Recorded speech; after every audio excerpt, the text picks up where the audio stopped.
Hi, I'm Nicky. Welcome to Alpha. Life is busy. Every day we ask so many questions. What should I wear?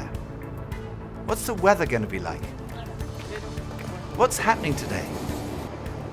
How am I going to fit everything in? But then there are those bigger questions. Like, why am I here? Where am I heading? Is this it? Is there more to life than this? These are life's big questions, but there's rarely enough time to think them through properly. We all have different perspectives on the meaning of life and faith, and Alpha is an opportunity to explore life's big questions. This is a great place to come together and talk about them openly and honestly. I'm Gemma. I'm Toby. And this is Alpha.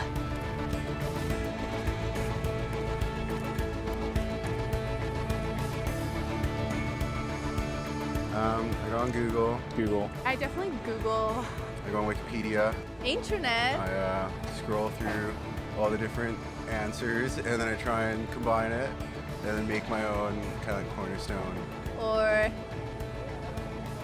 smart friends. I don't ask big life questions. It's too hard to answer.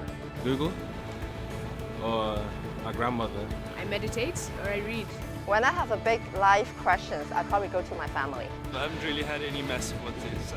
It's my mom or my dad, basically. My mom and my dad, maybe my grand.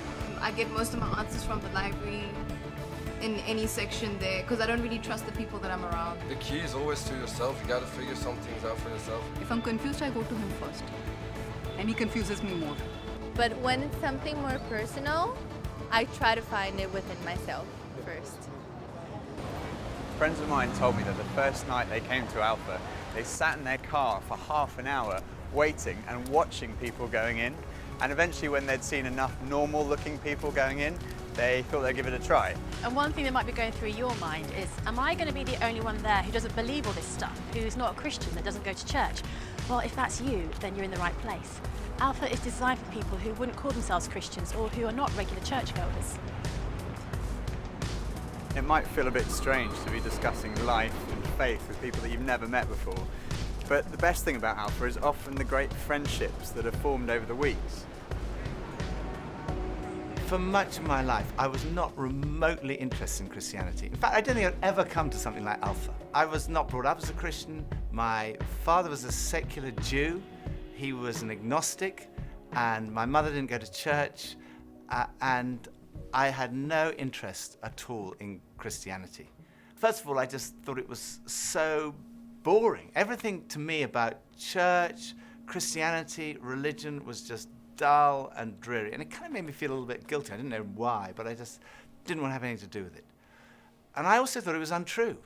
I thought I'd sort of thought it through, and I'd come up with these intellectual objections, and I called myself, very pretentiously, I called myself a logical determinist. And I quite enjoyed arguing with people who called themselves Christians. And at university, I had a bit of a reputation for being an argumentative atheist. And I also thought it was irrelevant to my life. I couldn't see how someone who'd lived 2,000 years ago, 2,000 miles away, could have any relevance to my life today. It just seemed outdated and irrelevant. But at the same time, looking back now, I would say something was missing. I say that because I don't think I was living in the moment. I was always looking forward to the next thing in life. So when I was at school, I was thinking, when I finish my exams, maybe that will be when I'm going to really start to enjoy life. I finished my exams, and then after about 3 weeks, I started to think there's got to be more to life than this. And I thought, well, maybe when I've left school, that will be what life's all about. And then I left school, and after about 3 weeks, I started to think, there's got to be more to life than this. I thought, well, maybe the answer is to get a girlfriend. And somehow, I don't know how I managed it, but I managed to find a girlfriend. Again, after about 3 weeks, I started to think, there's got to be more to life than this. And basically, there was something missing. I was longing for more.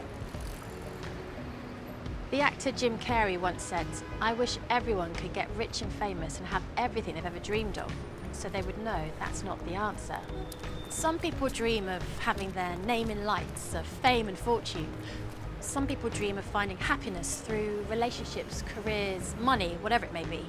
But do you ever get that niggly feeling that as good as those things are, there must be more to life. Yeah, all too often life just doesn't turn out the way we think it should. And even when it does and we achieve our wildest dreams, it's somehow never quite enough. It just doesn't satisfy. It's like there's something missing.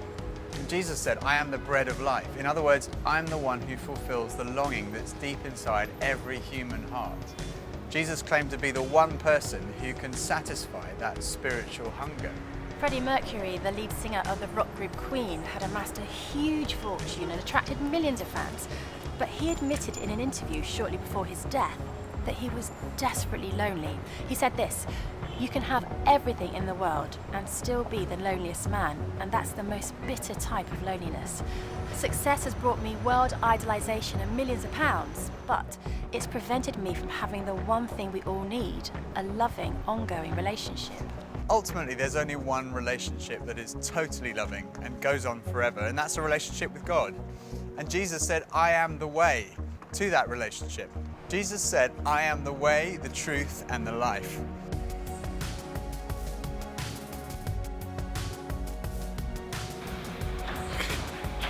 Maybe money? What makes me happy? Music. Music, ice cream, and cheese. Sleep makes me happy. Going to the gym, seeing my friends, going to the pub, playing football. Dogs. Alcohol. Women. Pretty much. The idea of life in general makes me happy. Clothes.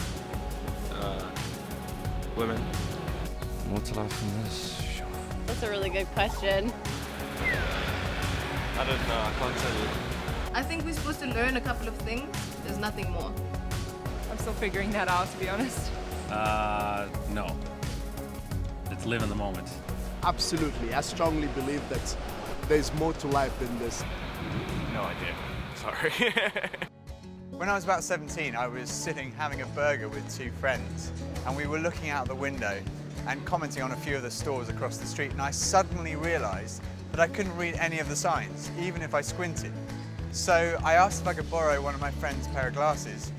And as soon as I put them on, I realized I could see everything, like colors, shapes, words. I was amazed at how everything was so clear. And I could see before, but now I could really see. And to me, that's the best way to describe the difference that Jesus makes. Jesus is the lens through which we see God. And he's also the lens by which we see the world in a totally different way. Jesus said, I am the truth. Some people's response to a Christian might be, well, it's great for you, you found meaning and purpose in your life, but it's not for me. But when you think about it, that's not actually a logical position, because if Christianity is true, it's of vital importance to every one of us. And if it's not true, it's not great for us, because it means we're deluded. C.S. Lewis was one of the great intellectual giants of the 20th century, probably best known as the author of the Chronicles of Narnia. He said this, Christianity, if false, is of no importance, and if true, of infinite importance. The only thing it cannot be is moderately important. I come from a family of lawyers, so naturally I wanted to look at the original documents and sources. I never really looked at the evidence before, and I was astonished at how much evidence there is for the life, death, and resurrection of Jesus. For me, it was through reading these documents that we find in the New Testament that I came to the conclusion, it's true. One of the last cases I did as a lawyer was in the Court of Appeal in front of Lord Denning, an absolutely brilliant mind, perhaps the greatest judge of the 20th century. He said on one occasion that his Bible was his most tattered book in his library. He'd examined the evidence really carefully, and he came to the conclusion, it's true. One former professor of history at Oxford University described the resurrection as the best attested fact in history. I hadn't realized how many of the pioneers of modern science were believers. Descartes, Newton, Kepler, Galileo, Locke, Copernicus, Faraday, Kelvin, Pasteur.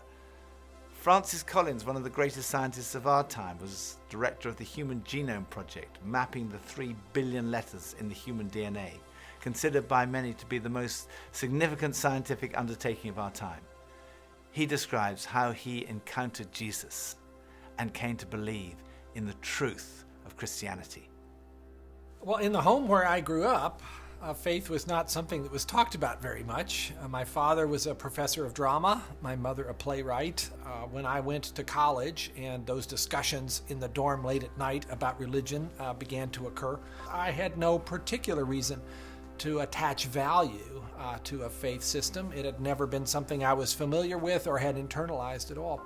And I assumed that any religious feelings that anyone held must be on the basis of some emotional experience, and I didn't trust those, or on the basis of some childhood indoctrination, which I felt I was fortunate to have missed.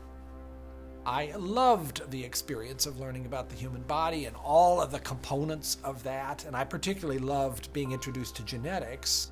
But then I ended up in the medical school curriculum sitting at the bedside of patients with diseases. This was no longer an abstract study of molecules and organ systems. These were real people. And one afternoon, one of my patients, a wonderful elderly woman, much like a grandmother, who had very bad heart disease. She had a particularly bad episode of chest pain while I was with her. She got through it, and at the end of that, explained to me how her faith was the thing that helped her in that situation. She realized that the doctors around her weren't really giving her that much help, but her faith was. And after she finished her own very personal description of that faith, she turned to me, and I had been silent, and she looked at me quizzically, and she said, "What do you believe, doctor?" And ultimately, I had to admit to myself that her question had made me realize that I had arrived at an answer to the most important issue that we humans ever deal with. Is there a God? And I had arrived there without ever really looking at the evidence. And I was supposed to be a scientist. If there's one thing scientists claim they do is to arrive at conclusions based upon evidence. And I hadn't taken the trouble to do that. I was greatly assisted by a pastor who lived down the road, who I went and asked about all this, and who gave me a copy of C.S. Lewis's wonderful book, Mere Christianity.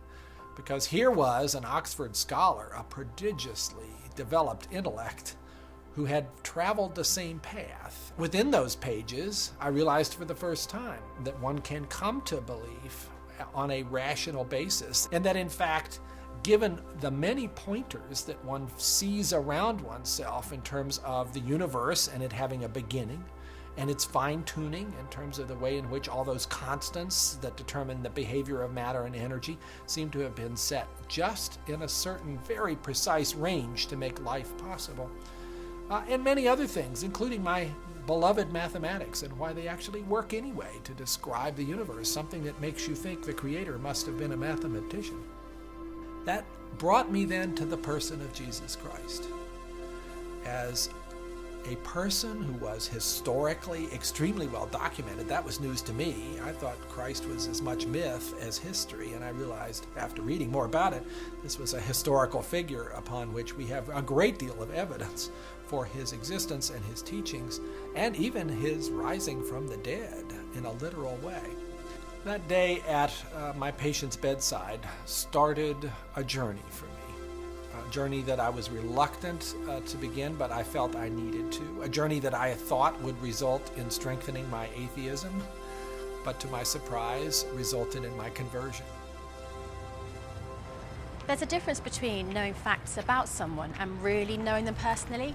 Now, I've known my husband Phil for 3 years now, but suppose if before we met, I found him on a website called The Amazing Man. Now, there's no doubt I would have looked at him and thought, okay, I'm intrigued. But what if each page was dedicated to his amazing abilities, his sparkling personality, his tender heart, his extraordinary intelligence, and his cooking abilities? Well, I would think, wow, he does sound like an amazing person.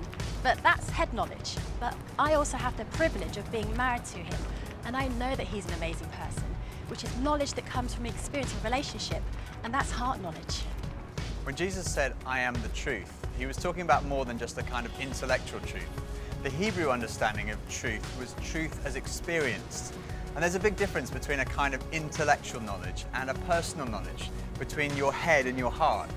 So when someone says, "I know Jesus is the truth," they're not just talking about being convinced of the evidence. They're also talking about experiencing a relationship with the risen Jesus Christ.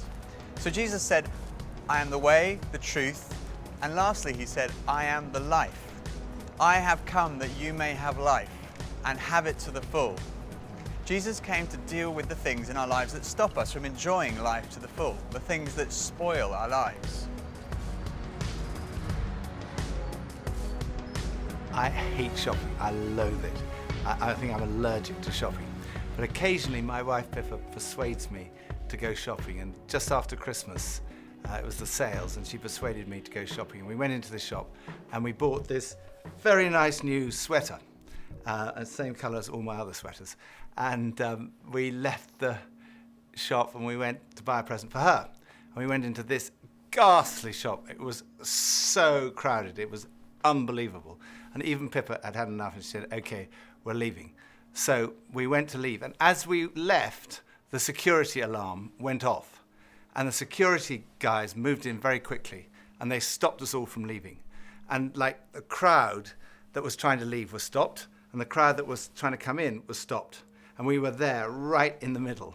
The 6 of us who were going through the security at that one time were all taken off and sectioned off from all the rest. And they wanted to see which one of the 6 of us had set off the alarm. So they sent one of them through, and that was fine. They obviously hadn't set it off. Then they sent the next one through. They obviously hadn't set it off. Then the 3rd, then the 4th. None of them set it off. So it was left with Pippa and I were standing there, and I thought, oh my goodness, I'm married to a shoplifter. It must be Pippa who's got set off the alarm. So they sent her through, and she didn't set it off. So I thought, oh my goodness, I've obviously got something. Someone must have planted something on me. I'm going to be arrested. I'm going to be sent to prison. All the crowd were watching, both sides. They were just watching this criminal who'd been caught going through. So they went through, and as I went through, the alarm went off. They took me to the side. They opened up my rucksack on my back, and there they found this sweater from the other shop with the tag still on it. I felt so guilty. That was like false guilt. I also sometimes experience true feelings of guilt because I do things that are not right, that are not good. And this is the wonderful news that God loves you and he loves me. God came in the person of his Son, Jesus Christ, to die for you and for me. And on the cross, he took all of your guilt, all of my guilt, everything you've ever done wrong, everything I've ever done wrong, said wrong, thought wrong, and he died in our place in order that we could be forgiven. And forgiveness, C.S. Lewis said, it's like a recording of our life wiped completely clean. And when we receive that forgiveness, we find life, and life in all its fullness. And that's what Jesus wants for you and for me. Life in all its fullness. Life at its very, very best. I think for so many years, I always just strived to be strong in myself. And it was as if that all I needed was me and my buddies and, we'd be like invincible. But the truth is, none of us are. And I don't want to do this thing called life. I don't want to do it on my own. And it kind of feels like my longing for this light inside is now stronger than my fear of what others might think. And people often ask, well, doesn't that make faith like a crutch? And, well, maybe, but, what does a crutch do? A crutch helps you stand, and it makes you stronger. And in that case, sure, I need a bit of that. But especially when it's so much more than that. When this faith inside is also like a backbone, helping me stand tall and helping me be strong when I'm really up against it, facing those odds, whether it's on a mountain or stuck in some jungle or just dealing with the storms, with the storms of life. Sure, I need it, I need that. But at heart, my Christian faith says that I'm known to Christ, bought at a price, blessed with light.